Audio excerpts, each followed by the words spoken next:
میرا ایک کلپ بہت وائرل ہو رہا ہے ربیع الاول کے حوالے سے کہ نبی نے پیر کے دن روزہ رکھا ہے. ایسا ہی ہے نا؟ اور بتایا میری ولادت کا دن ہے. روزہ اور تہوار یہ کبھی بھی جمع نہیں ہو سکتے. اس کے بعد سے آپ دیکھیں کتنا لوگوں نے مخالفت شروع کر دی ہے. پوری قوم اس بیماری میں مبتلا ہے. یہی مذہب کے ساتھ ہو رہا ہے. آپ نے ایک کانسیپٹ بنا لیا مذہب کا کہ مذہب میں یہ چیز ہے، دلائل کہ آپ امار لگا دیں کہ یہ نہیں ہے، سامنے والا ماننے کے لیے تیار نہیں ہوتا، وہ نہیں ہوتا. اب ربیع الاول میں یہ جو جلسے جلوس اور اس طرح کی چیزوں کے جو دلائل پیش کیے جاتے ہیں وہ کس قسم کے دلائل ہیں؟ کوئی ایک صحابہ کا کوئی عمل، کوئی تابعین کا عمل، کوئی اسلاف کا عمل، کوئی ایک روایت بھی ہمیں ملتی ہے؟ کہیں کچھ بھی نہیں ملتا. فلانا مناتا تھا، فلاں نے لکھا ہے تو فلاں نے لکھا ہے. بھائی دین سب سے پہلے کہاں سے چلا ہے؟ قرآن، سنت، صحابہ، یہ ہے نا دین. تو اور ایک بات خوب اچھی طرح سمجھ لیں،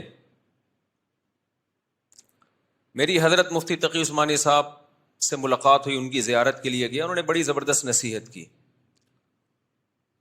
وہی بات کی جو ہم کہتے رہتے ہیں، اس سے بڑی تائید ہوئی کہ آپ ان فرقوں کو ختم نہیں کر سکتے.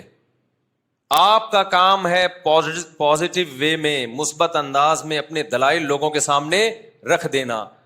جس کی قسمت میں ہدایت ہوگی آ جائے گا، جس کی قسمت میں ہدایت نہیں ہوگی، جو سیدھا راستہ نہیں چاہے گا، اس کو آپ زبردستی ہدایت نہیں دے سکتے. یہ چلتے رہیں گے اسی طریقے سے.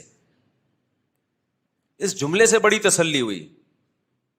اس سے صاف پتہ چلتا ہے بھائی ہمارا کام اللہ کا پیغام پہنچا دینا ہے، منوانا ہمارے ذمے نہیں ہے. تو غیر مسلموں کی گمراہی میں بھی ہمارا کام پیغام پہنچانا ہے. مسلمانوں میں جہاں گمراہی پھیلے گی تو ہمارا کام پیغام پہنچانا ہے، منوانا ہمارا کام نہیں ہے. ہم پیغام پہنچا دیتے ہیں کہ ربیع الاول میں جو کچھ آج کل ہو رہا ہے یہ پیغمبر کا طریقہ نہیں ہے. یہ آپ کی اپنی خواہشات ہیں جن کو آپ مذہب کا لیبل لگا کے پورا کر رہے ہو. دین اپنی خواہشات کا نام نہیں ہے.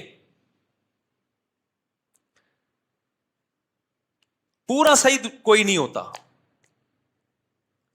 جب ہم بتاتے ہیں نا کہ محرم میں ایسے گزارو جیسے پیغمبر نے گزارا، ایسے گزارو جیسے صحابہ نے گزارا، تو کیسے گزارا بھائی؟ صرف 10 محرم کا روزہ، 9، 10 یا 10، 11 بس. اور روزوں کی کثرت محرم میں کریں آپ، جتنے زیادہ روزے رکھ سکتے ہیں. اس کے علاوہ محرم میں کوئی اضافی عمل اسلام میں ثابت نہیں ہے. ربیع الاول میں تو یہ بھی نہیں ہے کہ کوئی اضافی روزوں کی فضیلت ہو یا عمرے کی فضیلت ہو. آج کل ربیع الاول میں عمرے بہت ہو رہے ہیں. لوگ کہتے ہیں بھائی اس مہینے میں عمرہ کیونکہ نبی پیدا ہوئے تھے. تو آپ پیغمبر سے آگے نکل رہے ہو بھائی. ہمارے نبی کو نہیں معلوم تھا کہ میں اس مہینے میں پیدا ہوا ہوں تو میں اس مہینے کی فضیلت بیان کر کے چلا جاؤں؟ صحابہ کو معلوم نہیں تھا کہ ہمارے پیغمبر اس مہینے میں پیدا ہوئے ہیں تو ہم اس مہینے میں عمرہ کر کے اس کی فضیلت کو بڑھا دیں؟ کہیں کوئی ایک حدیث دکھاؤ جس میں کسی صحابی نے ربیع الاول میں عمرے کی الگ سے فضیلت بیان کی ہو. میں سمجھا پا رہا ہوں بات؟ کوئی ایک روایت دکھا دو بھائی. رمضان میں عمرے کی فضیلت ہے. نبی صلی اللہ علیہ وسلم نے فرمایا رمضان میں عمرہ ایسے ہے جیسے حج. اس کا یہ مطلب نہیں ہے کہ مکمل حج جیسا. حج تو حج ہی ہے، یہ تو تشبیہات ہوتی ہیں اس کی ویلیو کو بڑھانے کے لیے. تو رمضان میں آپ عمرہ کرتے ہیں کیونکہ رمضان میں ویسے بھی ہر عبادت کا ثواب بڑھ جاتا ہے. یہ فضیلت ہمیں ربیع الاول کے بارے میں نہیں ملتی.